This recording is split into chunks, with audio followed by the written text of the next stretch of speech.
probably gonna be my first long form video, and it's because I'm sewing today. My mom gave me a collection of some antique table runners, like embroidered things from my grandma, my great-grandma, probably my great-great-grandma too. And I decided to transform them. Before you yell at me, this is not even a quarter of the collection. They've all been sitting in a box for decades, never seen the light of day. And my mom said I can do what I want with them. So the rest are being saved, but I picked out a few to kind of upcycle.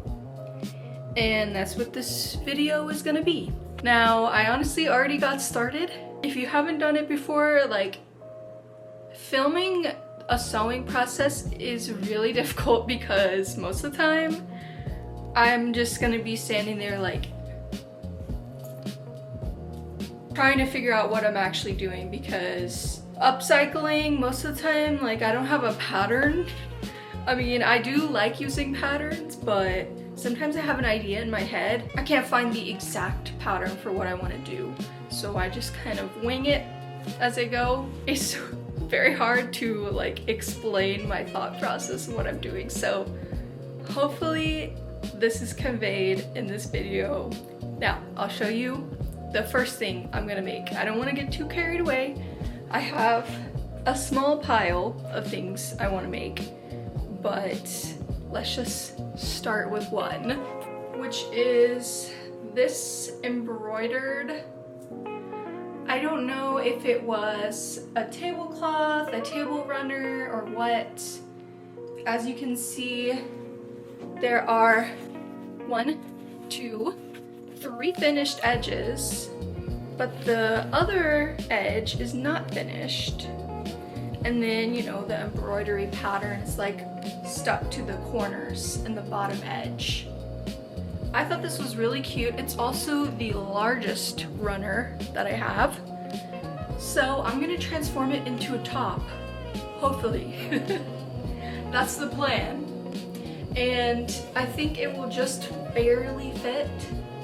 Okay, so if I wrap it around myself, it connects just barely in the front, like I can pinch it. And I'm thinking if I add a tie in the middle, 2 straps, maybe an elastic around the bust, and maybe another strap like right under the bust, or a tie, another tie. Will be a cute summery upcycled top, and the embroidery will be in the front. And yeah, that's the idea. Fingers crossed I can do it, but let me show you. I already got started cutting out the lining. So I literally bought the most basic white cotton fabric, and I was able to determine, oh, my laundry, get that out of there. I was able to determine that the width of the fabric was just long enough to fit the width of my antique fabric. Let me show you. Okay, so I cut out the lining shape that I wanted and I placed it on top so you can see. I did curve it around the edges because I think it will hug the body better this way. I don't want the lining to show from the outside. But first, what I'm gonna do is serge the edges, the curved edge of this facing fabric.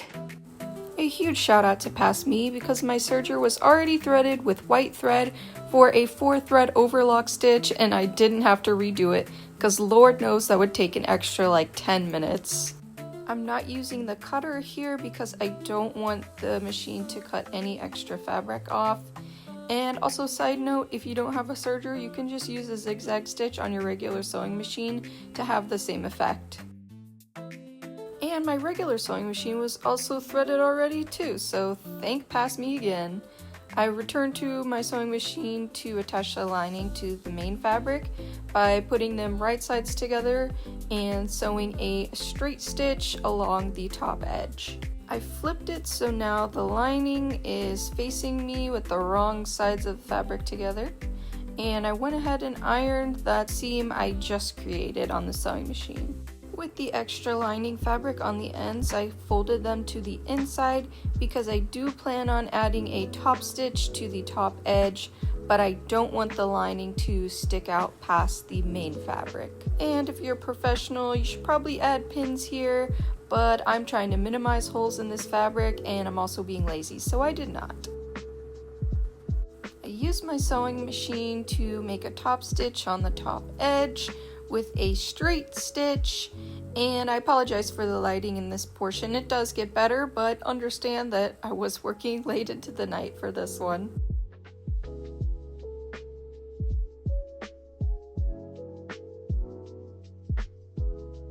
So now I need to make a channel for the elastic I want to add, and I just got these new pins that are supposed to disappear with heat. Now I've never used it before, so I made sure to put this on the lining layer in the case that it doesn't work as advertised.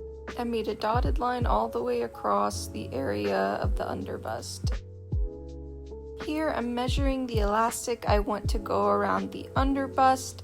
I want it to be tight, but not too tight to where it's uncomfortable. I'm sewing a straight stitch all the way across using that red dotted line as a guide, and making sure the two layers of fabric are laying flat against each other.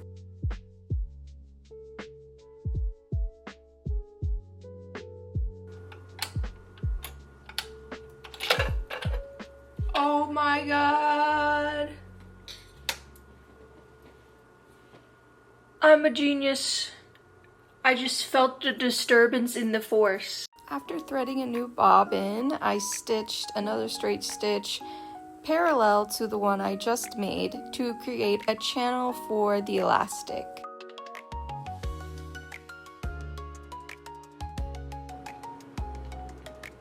Oh my god, it works! I removed the dotted line I made earlier and trimmed any extra threads.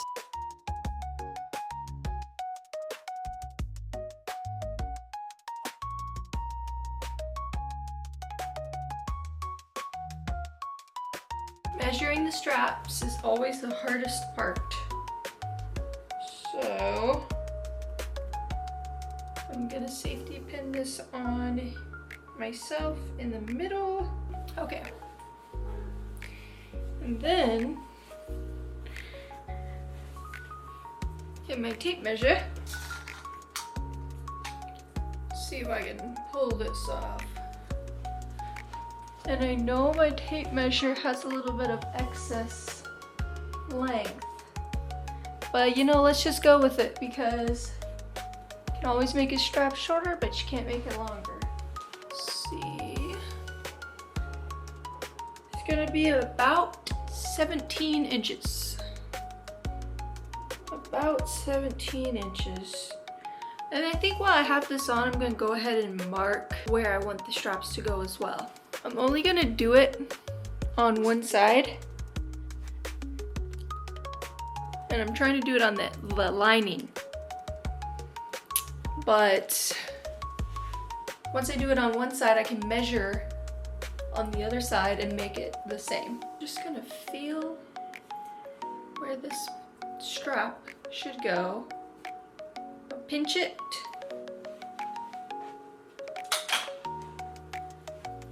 This is gonna be interesting.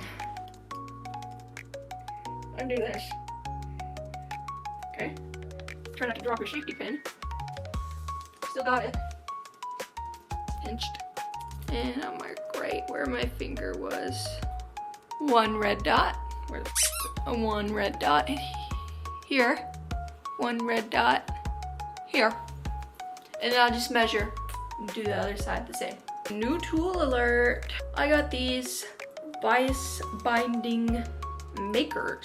The funny thing is the package has no instructions, so I might have to look up how to use these. I've never used them before. I've actually never made my own bias tape before, so it's gonna be interesting. I'm just gonna use these as a shortcut to make the ties and the straps because I want them double folded. I'm not gonna cut on the bias because I don't need the bias stretch. They're just gonna be straight straps. I got my regular cotton, and I'm gonna try to use the smallest one. So after I watched a YouTube video, I actually decided to go with the second smallest size because I realized the smallest one would be ultra tiny and hard to sew. But after I trimmed the selvage edge off of my fabric, I went ahead and measured out 3/4 of an inch strips, trying to make them 18 inches long, so they're long enough for the shoulder straps. You can see that my fabric length is tapering down at the end, but I figured the length of the ties didn't have to be as long, so I knew it would be okay.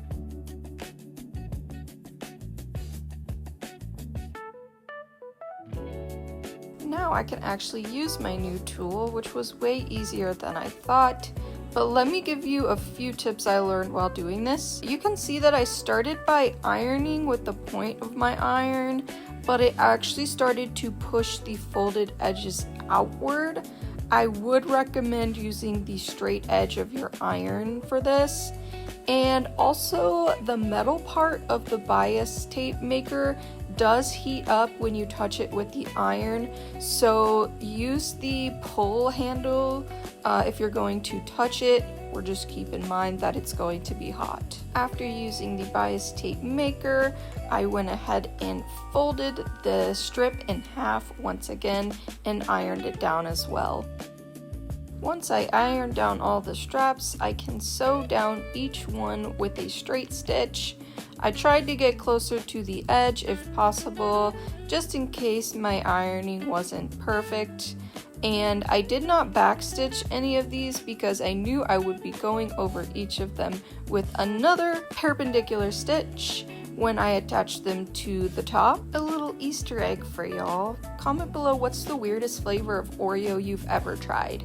My boyfriend brought back some Oreos from China, and the one I ate was a strawberry blueberry one. It was probably the best out of the pack, but yeah, I want to hear if y'all have tried some weird flavors.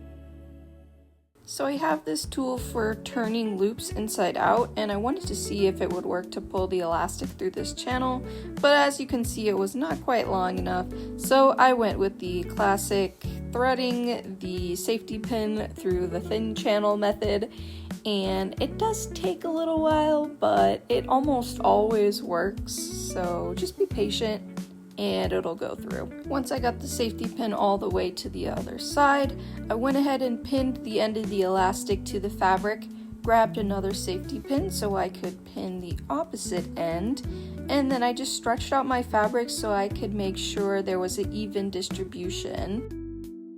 I wanted to make sure I'm minimizing the amount of stitches going through the front area. So in this one motion, I'm attaching the ties, I'm stitching down the lining to the main fabric in the bust area, and I'm also securing the end of the elastic to the fabric. I like to backstitch 2 or 3 times over the end of the ties just to make sure they are secure. And of course repeat it on both sides of the top. Now I'm attaching the straps to the top using those 2 dots I made before to make sure they're in the right place. You also want to straighten out the strap, make sure it's not twisted before you stitch it down. Again, if I was a professional, I probably would have attached the straps along with the lining fabric at the top, so I wouldn't have those raw edges sticking out on the inside of the fabric, but it's alright. I went ahead and stitched directly on top of the previous top stitch so that it's virtually unnoticeable from the outside. And here's the reveal. Let me know what y'all think. I think the only thing I could change is making the ties a little bit more relaxed, probably by washing it.